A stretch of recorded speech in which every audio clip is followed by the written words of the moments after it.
Hello, welcome back to Hysteria, folks. My name is Mr. Floozy Speak.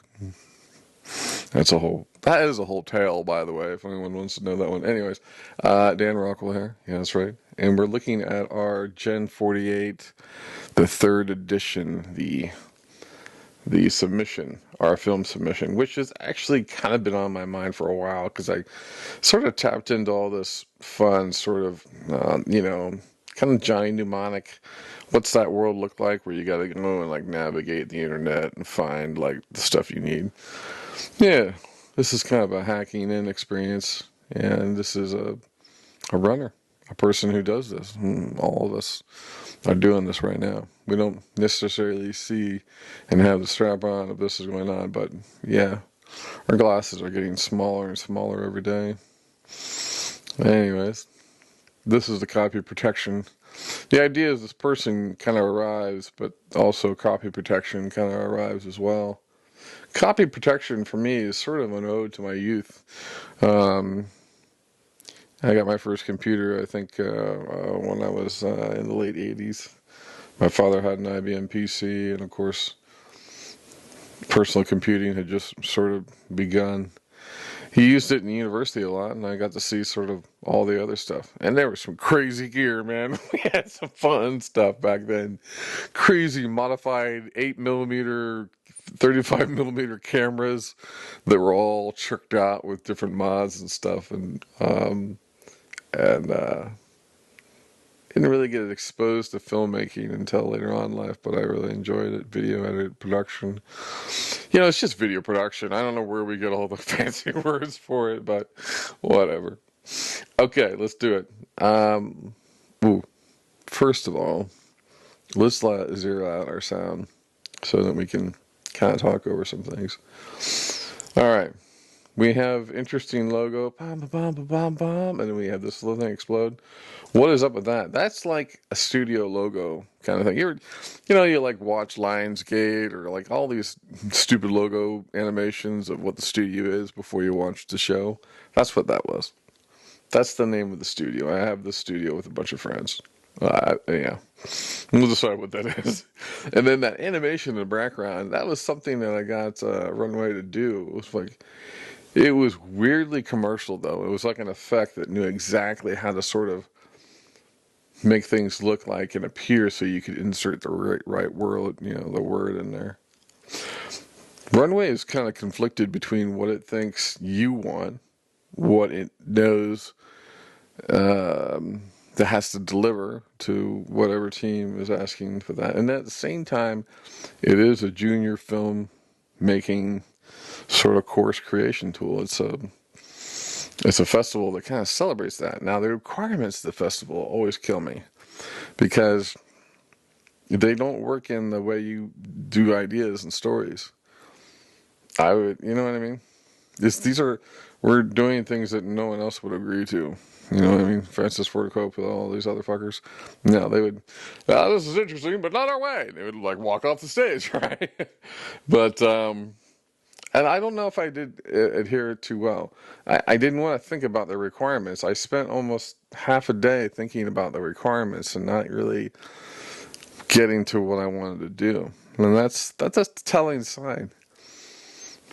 It's also an interesting experiment in Runway because while all these clips come from Runway, getting them was hard. I had to use images to get to them. At least that's what I focused on. And that's hard. People walking around out there. I'm sorry about that. All right. So, yeah, it's just like it's their tool. So it's like, I don't know. It's getting complicated, and the original sort of litness of understanding what you have is going away in the tool, and you're losing it every time you do another generational change in the UI without really sharing everybody what the product direction is. It's like we're kind of overdue for Runway telling us just what is its product definition, because you can look at it and probably extrapolate. I can see many for it, but I also see it breaking. There's 4 levels of control that can manifest an image or video but all of them are alien until the user, and the user has their own three ways of trying to do things. And I don't know. Runway is a challenge, but these are growing pains for startups. You're supposed to be in this section. You're supposed to be having this sort of turmoil. You are. You're in the middle of a new product emerging from an AI industry that is months old. Okay? It's months old, not eons, not 10 years, not 20 years, not 5 years. You know what I mean? To me, if I can go back to 21 or so, this thing doesn't exist, does it? The talk does and the papers. So really, and I don't like talking about years when we're all under 3 years. You know what I mean? Talking months. Because that's really what's going on here. Whatever we're seeing right now in Runway, everything about it will be changed completely in a matter of what? Months. So whatever you're looking at now, have fun, because that might not be here. So it's nice to do these contests then, because they kind of date the experience of the prototype. Not just how far you've gone in conforming to the study or the story, but how far your platform has gone to create what kind of visuals. And I was really into this sort of hacking visual. I got into this whole picture of this chick and these arrows going at her, and she's, when I grew up in the 80s there, first getting into Quake and Doom and getting online and the motion graphics scene, that was a really cool scene. It had no technology in it at all. And then After Effects sort of arrived, and it was sort of the war of the After Effects. Everyone was in After Effects. Man, that was hard. Couldn't compete in that. Didn't want to get into all that. Had somewhere else to go in the world. Did some other career. But I do love to edit. So I got this from anime, I would edit anime all day long. And never have any control, so I should be used to that. Isn't that funny? Yeah, that's so funny. What's up here? We had these scenes. Up here, we had that one. Yeah, there were just scenes that didn't work out. What? There's scenes? That's all they are. Scenes that didn't work out. Down here, we have our edit, and then we have this great song from Philip Ayers that is just really good, kind of techno, and it's a good progression.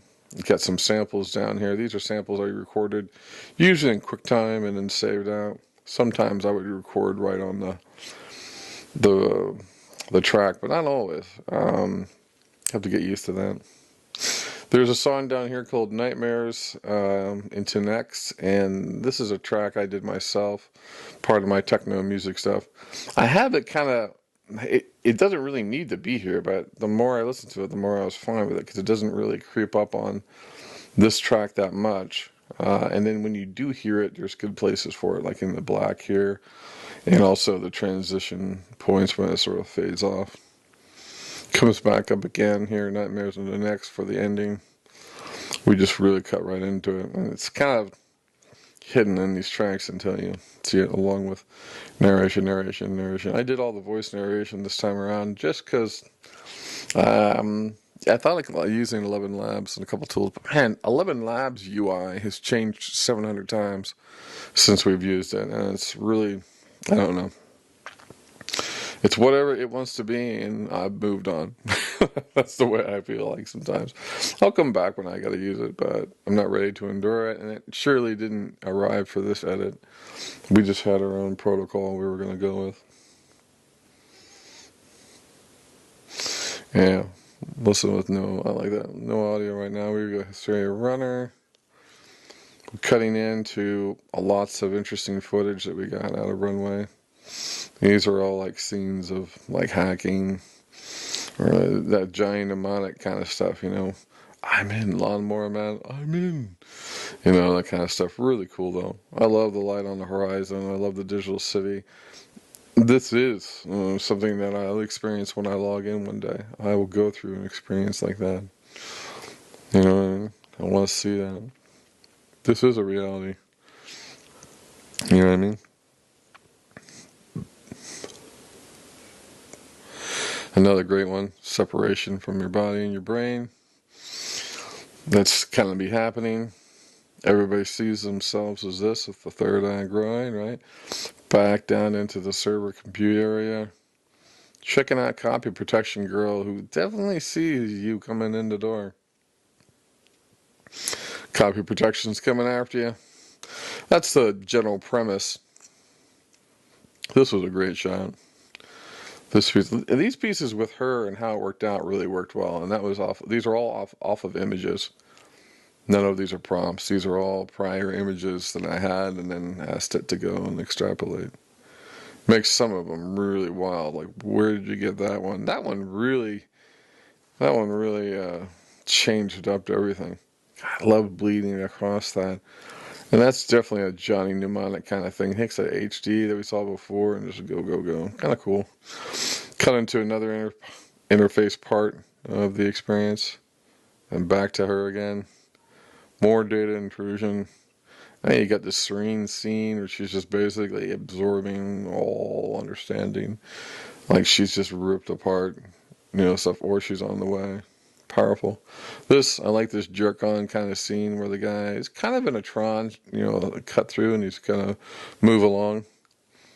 There she is again. She's basically cracked everything and has now found you. And then me, I talk about the other computer. I talk about, man, I would have blown you away a long time ago. I could totally see you, but she is infatuated with your information, right? That's kind of interesting. That's what I'm telling. Here, it's like go and run. This was a really cool clip that I just don't know how I got to it, but yeah, good. These are these really great sort of introspection into what would be the Johnny Mnemonic-ish world, the internet, as you see it. That kind of thing. That's really cool. It's just like I don't know. There's a correlation of data found and consistency, and then there's, even more compromise going on. I like my little effects. I have a lot of fun with the glitch effects that I kind of add. And CapCut. Very nice. Another big piece where we jump in, we cut through. Now, though, we're worried about the fact that, yes, Jasmine is the robot. The crow's coming. I don't know. Those are the subplots I always had. I enjoy that. Crow is fun. He's a good guy. And then here it is. The runner is kind of jacking out, ran out of time. You know what I mean? 3 minutes or whatever. Evangelion. Yeah. Thing couldn't run for you all day. Ran out of time. You accepted that on Ava 1, 2, and 3. Accept it from my character. He's out of time. Maybe out of power. I don't know. I really love this scene. This to be continued. I loved it. Kind of went back. I love that. And that's nice. And then they're just on this is who we are on the end scene. There was more I could really probably put down, but part of an edit is get to an edit. Part of the mission here is just get to an edit. You don't have to, you can have multiple edits to one. These are all just the texts, coming in. There's me and whatever else. Nice, short, complete. Some other effects over here, but largely not effects. We have titles. That was it.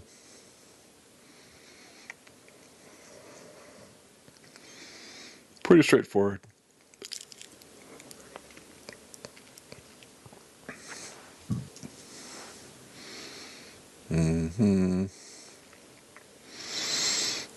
That track. Yeah, we don't need that. Hidden tracks. Well, there you have it, folks. That's the Hysteria Runner behind the scenes. Pretty straightforward. Edit. I don't know. I changed the meaning of a lot of things, so that's how it goes. All right. Thanks for watching.